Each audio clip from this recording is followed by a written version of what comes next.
നശിപ്പിക്കുന്നത് ഈറ്റില്ലവും പോറ്റില്ലവും ഇല്ലാതാക്കുന്നതിന് തുല്യമാണ്. മുറിവേൽക്കുന്ന ഭൂമിയെക്കുറിച്ച് ആകുലപ്പെടുന്നവർ വരും തലമുറയുടെ ഭാവിയിൽ ദീർഘദർശിത്വമുള്ളവരാണ്. എഴുതിയും പറഞ്ഞും വാദിച്ചും അവർ നല്ല ഭൂമിയുടെ വക്കാലത്തുകാരും വക്താക്കളുമാകുന്നു. അവരുടെ സത്യദർശനങ്ങളെ ഉൾക്കൊള്ളുന്നവർ അവരെ പരിസ്ഥിതിവാദികൾ എന്ന് വിളിക്കുന്നു. ഉൾക്കൊള്ളാൻ കഴിയാത്തവർ വികസന വിരോധികൾ, പിന്തിരിപ്പൻ എന്ന സംബോധന ചെയ്ത് ആക്ഷേപിക്കുന്നു. മാവേലിക്കര സ്വദേശിനി ഡോക്ടർ ഷേർലി പി ആനന്ദ് പരിസ്ഥിതി നേരിടുന്ന ഭീഷണിയുടെ ആശങ്കകൾ നിരന്തരം സമൂഹവുമായി സംവദിച്ചുകൊണ്ടിരിക്കുന്ന അക്കാദമിക് വിദഗ്ധയാണ്. പരിസ്ഥിതി വൈജ്ഞാനിക മേഖലയെ കൂടാതെ സാഹിത്യരംഗത്തും ഈ മുൻ അധ്യാപിക ശ്രദ്ധേയയാണ്. വയനാട് എന്ന ജൈവ മേഖലയെ പൊട്ടി ആർത്തലിച്ചുവന്ന ഉരുളുകൾ ഊഷരതയുടെ ശ്മശാനമാക്കിയതിന്റെ ഞെട്ടലിൽ നാടൊട്ടാകെ വിറങ്ങലിച്ചു നിൽക്കുമ്പോഴാണ് പരിസ്ഥിതി നേരിടുന്ന ഭീഷണിയുടെ ആശങ്കകൾ നിരന്തരം സമൂഹവുമായി സംവദിച്ചുകൊണ്ടിരിക്കുന്ന അക്കാദമിക് വിദഗ്ധയായ മാവേലിക്കര സ്വദേശിനി ഡോക്ടർ ഷേർലി പി ആനന്ദ് ഈ ക്യാമറയുടെ ചതുരക്കളത്തിനുള്ളിലേക്ക് എത്തുന്നത്. മുറിവേൽക്കുന്ന ഭൂമിയെക്കുറിച്ച് ആകുലപ്പെടുന്നവർ വരും തലമുറയുടെ ഭാവിയിൽ ദീർഘദർശിത്വമുള്ളവരാണ്. എഴുതിയും പറഞ്ഞും വാദിച്ചും അവർ നല്ല ഭൂമിയുടെ വക്കാലത്തുകാരും വക്താക്കളുമാകുന്നു. അവരുടെ സത്യ ദർശനങ്ങളെ ഉൾക്കൊള്ളുന്നവർ അവരെ പരിസ്ഥിതിവാദികൾ എന്ന് വിളിക്കുന്നു. പരിസ്ഥിതി എന്നും എനിക്ക് ഇഷ്ടപ്പെട്ട വിഷയമായിരുന്നു. പശ്ചിമഘട്ടങ്ങളുടെ വിശുദ്ധി റിഫ്ലക്റ്റ് ചെയ്തിരുന്നു. ഒട്ടും മലീമസമാകാത്ത വായുവും വെള്ളവും പ്രദേശങ്ങളും ആയിരുന്നു ഞാൻ അനുഭവിച്ചത്. പരിസ്ഥിതിയെക്കുറിച്ച് പഠിപ്പിക്കുന്ന ഒരു ജീവശാസ്ത്രം അധ്യാപിക എന്നുള്ള നിലയിൽ എപ്പോഴും പരിസ്ഥിതി വിഷയങ്ങളുമായിട്ട് ക്ലാസ്സുകളിൽ ബന്ധപ്പെട്ടു. അപ്പോഴാണ് ആഗോളതാപനത്തിൻ്റെ പ്രതിസന്ധികളൊക്കെ, രാത്രി താപം വളരെ വർദ്ധിച്ച് അങ്ങനെ ഉള്ളൊരവസ്ഥയിൽ നമ്മൾ ഇതാണ് ആഗോളതാപനം എന്ന തിരിച്ചറിവുകളിലേക്ക് എത്തുകയും 2018 പ്രളയകാലത്ത് ഞാൻ TKM കോളേജിൻ്റെ പ്രിൻസിപ്പലായിട്ട് പ്രവർത്തിച്ചിരുന്നു. അന്നൊരു 900 ആളുകളെ വീടും കുടിയും വിട്ട് ഉപേക്ഷിച്ച് വെള്ളപ്പൊക്കത്തിൽ പൊങ്ങി വന്നതുപോലെ കോളേജിലേക്ക് തടഞ്ഞു നിർത്താനാവാത്ത, പ്രതിരോധിക്കാനാകാത്ത വിധത്തിൽ കയറി വന്ന ഒരു പറ്റം മനുഷ്യരുടെ ദുരന്തം. അതുവരെ മഴ എനിക്ക് വലിയ ഇഷ്ടമായിരുന്നു. മഴയെ ഞാൻ ഒരുപാട് സ്നേഹിച്ചിരുന്നു. പക്ഷെ മഴയെ ഭയപ്പെടാൻ തുടങ്ങിയത് അപ്പോൾ മുതൽ 2018 ആ പ്രളയം മുതലാണ്. ഡോക്ടർ ഷേർലി പി ആനന്ദ് നിരന്തരം എഴുതുകയും പറയുകയും ചെയ്യുന്നത് ഭൂമിയെക്കുറിച്ചാണ്. ഗവേഷണങ്ങൾ നയിക്കുന്നത് പരിസ്ഥിതി വിഷയങ്ങളിലുമാണ്.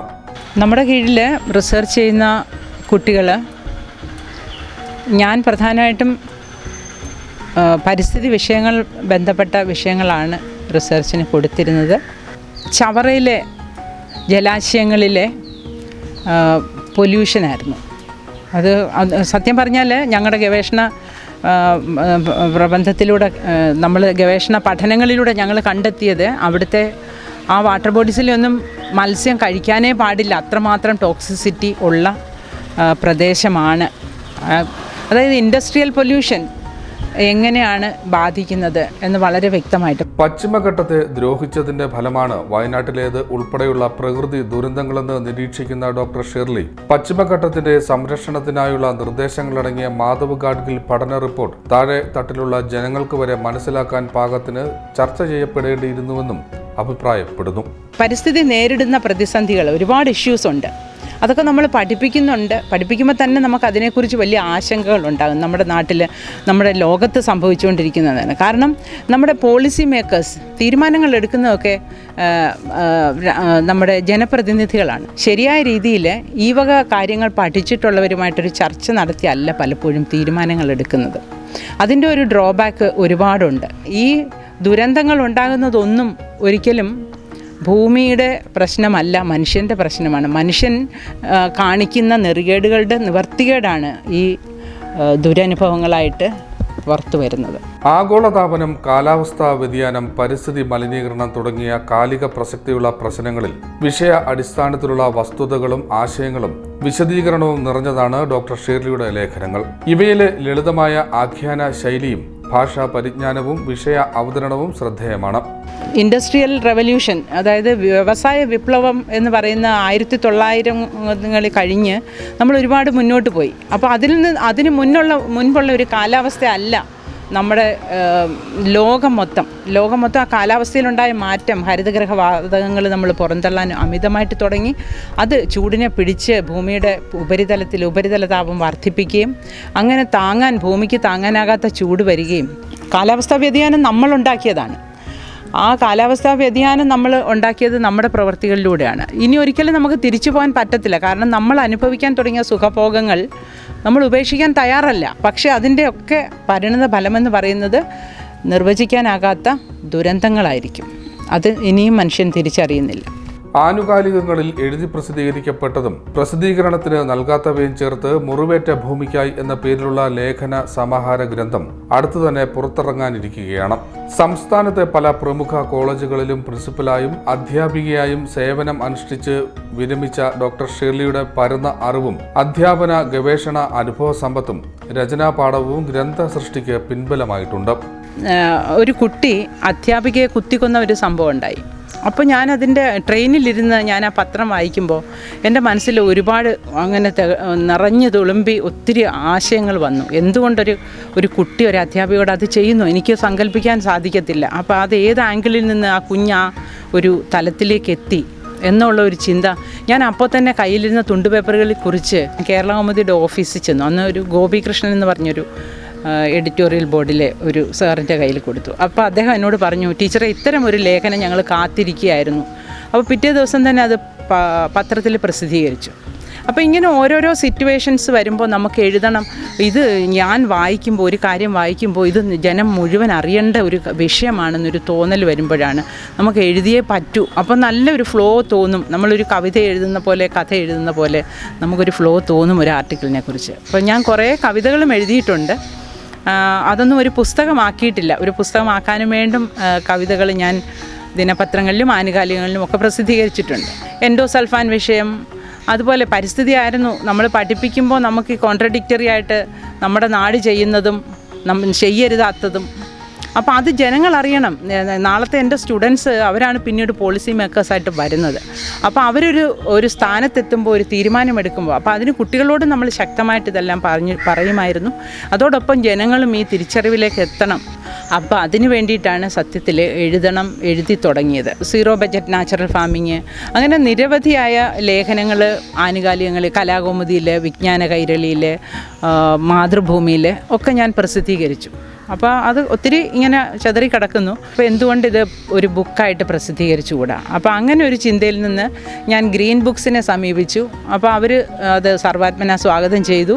മുറിവേറ്റ ഭൂമിക്ക എന്ന പേരിൽ ഞാനൊരു ലേഖനങ്ങളുടെ സമാഹാരം, അതിനകത്ത് കുറച്ചെൻ്റെ പേഴ്സണലായിട്ടുള്ള എൻ്റെ യാത്രകളെക്കുറിച്ചുള്ള കുറച്ച് ലേഖനങ്ങളുണ്ട് വ്യക്തിപരമായിട്ട്. അല്ലാതെ അതിൽ കൂടുതലും ഡാർവിനിസത്തെക്കുറിച്ച്, നമ്മുടെ പരിണാമ സിദ്ധാന്തത്തെക്കുറിച്ച് അങ്ങനെയൊക്കെയുള്ള കാര്യങ്ങളാണ്. പരിണാമ സിദ്ധാന്തം, അതുപോലെ ഈ കോവിഡ് എന്ന് പറയുന്ന മഹാമാരി എങ്ങനെ വന്നു, അതിലേക്ക് നമ്മൾ എങ്ങനെയാണ് എത്തിയത് എന്നൊക്കെ അതിന് എൻ്റേതായ ഒരു ചിന്തകളാണ് ഞാൻ പങ്കുവയ്ക്കുന്നത്. പരിസ്ഥിതി വിഷയങ്ങളിലുള്ള എഴുത്തിനോടൊപ്പം തന്നെ സാഹിത്യ പ്രവർത്തനവും ഡോക്ടർ ഷേർലി നടത്തുന്നുണ്ട്. ഒട്ടേറെ കവിതകൾ ഷേർലി എഴുതി കഴിഞ്ഞു. അതിൽ മിക്കവയും ആനുകാലികങ്ങളിൽ പ്രസിദ്ധീകരിക്കപ്പെട്ടിട്ടുണ്ട്. മാവേലിക്കര ചെറുകുന്നം ഇന്ദീവരത്തിൽ VN സദാനന്ദന്റെയും J ആനന്ദവല്ലിയുടെയും ഏക മകളായി പിറന്ന ഷേർലിക്ക് ചെറുപ്പത്തിലെ എഴുത്തിലുള്ള അഭിരുചി ഉണ്ടായിരുന്നു. കുമാരനാശാൻ കൃതികൾ കേട്ടു വളരാൻ ബാല്യകാലത്ത് അവസരം ലഭിച്ചത് സാഹിത്യത്തോടും ലേഖനമെഴുത്തിനോടുമൊക്കെ പ്രതിപത്തിയുണ്ടാക്കാൻ ഇടയൊരുക്കി. ചെറിയ ക്ലാസ്സുകളിൽ പഠിക്കുമ്പോൾ മുതലേ എഴുതുമായിരുന്നു. അന്ന് കഥയും കവിതയും ഒക്കെ ചെറിയ തോതിൽ എഴുതും.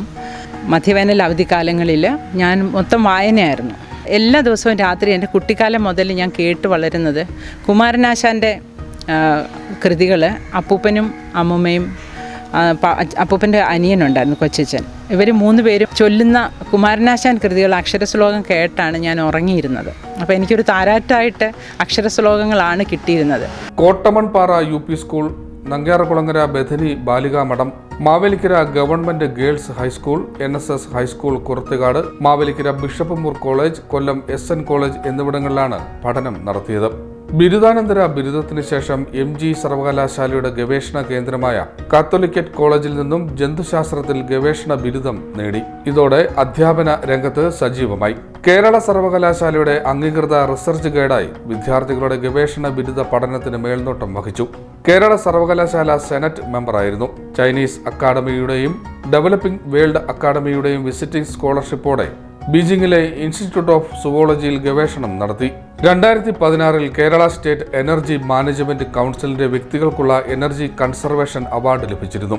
Kerala state council for science, technology and എൻവയോൺമെന്റിൽ സയൻസ് പോപ്പുലറൈസേഷൻ പ്രോഗ്രാമിൽ പ്രകൃതിയുടെ വിസ്മയജ്വാല ജൈവവാതകം എന്ന പേരിൽ ഒരു ഡോക്യുമെന്ററി നിർമ്മിക്കുകയും വിവിധ ജില്ലകളിൽ ജൈവവാതകത്തെക്കുറിച്ചുള്ള ബോധവൽക്കരണ ക്ലാസുകൾ സംഘടിപ്പിക്കുകയും ചെയ്തിട്ടുണ്ട്. വിവിധ SN കോളേജുകളിൽ അധ്യാപികയായും പ്രിൻസിപ്പലായും സേവനമനുഷ്ഠിച്ചിട്ടുള്ള ഡോക്ടർ ഷെർലി പ്രഭാഷകയുമാണ്. നമ്മുടെ സമൂഹം കുടുംബത്തിൻ്റെ പ്രാരാബ്ദങ്ങൾ മൊത്തം സ്ത്രീയുടെ മണ്ടയ്ക്ക് കെട്ടിവെക്കുമ്പോൾ അവൾക്ക് പഠിക്കാനും വളരാനുമുള്ള സാഹചര്യങ്ങൾ കിട്ടുന്നില്ല. സത്യത്തിൽ അതിനെയൊക്കെ അതിജീവിച്ച് വരുന്ന ഒരു ചെറിയ മൈനോറിറ്റി മാത്രമാണ്. അതായത് നമ്മുടെ വീട്ടിൽ ഒതുങ്ങിക്കൂടുന്ന സ്ത്രീകളാരും കഴിവില്ലാത്തവരല്ല. അവരൊക്കെ സാക്രിഫൈസ് ചെയ്യുകയാണ് കുടുംബത്തിന് വേണ്ടിയിട്ട്. സ്ത്രീയുടെ സാക്രിഫൈസ് കൊണ്ടാണ് നമ്മുടെ കുടുംബങ്ങൾ നിലനിൽക്കുന്നത്. ആ ഒരു ഫാക്റ്റ് നമ്മൾ ഇന്നും തിരിച്ചറിയുന്നില്ല. സ്ത്രീ ശാക്തീകരണമെന്ന് പറയുന്നു. അവളെ എങ്ങനെ ശാക്തീകരിക്കുന്നു? ഒരു സ്ത്രീക്ക് ചെയ്യാവുന്നതിന് പരിമിതിയുണ്ട്. അവൾ ഒരു സ്ഥലത്ത് പോയി ജോലി ചെയ്യുന്നു, ഔദ്യോഗിക കൃത്യനിർവഹണത്തിന് വേണ്ടിയിട്ട് സമയം ചെലവഴിക്കുമ്പോൾ വീട്ടിലെ കുക്കിങ്ങും ക്ലീനിങ്ങും ഒക്കെ അത് നമുക്ക് ആർക്കും കോപ്പറേറ്റ് ചെയ്യാവുന്നതാണ്. ഭർത്താവിനും അതുപോലെ ഒരു കൈ സഹായിച്ചാൽ അവൾക്ക് അവളുടെ എല്ലാ രംഗങ്ങളിലും ശോഭിക്കാൻ കഴിയും. ശ്രീനാരായണ പ്രസ്ഥാനങ്ങളുടെ ഭാഗമായി പ്രവർത്തിച്ചിട്ടുമുണ്ട്. ഉന്നത വിദ്യാഭ്യാസ രംഗത്തെ ഗുണനിലവാരം നിർണ്ണയിക്കുന്ന നാഷണൽ അസസ്മെന്റ് ആൻഡ് അക്കാഡമിക് കൗൺസിലിൽ അസസർ, ഐക്യരാഷ്ട്രസഭയുടെ കീഴിലുള്ള പ്രകൃതി സംരക്ഷണ പ്രസ്ഥാനമായ അന്താരാഷ്ട്ര പരിസ്ഥിതി സംരക്ഷണ യൂണിയൻ IUCN-ന്റെ കാലാവസ്ഥാ പ്രതിസന്ധിയുമായി ബന്ധപ്പെട്ട ക്ലൈമറ്റ് ക്രൈസിസ് കമ്മീഷൻ അംഗം എന്നീ നിലകളിലും കേരള ശാസ്ത്ര സാഹിത്യ പരിഷത്ത് പോലെയുള്ള പ്രസ്ഥാനങ്ങളുമായും ചേർന്നും പ്രവർത്തിച്ചു വരുന്നു.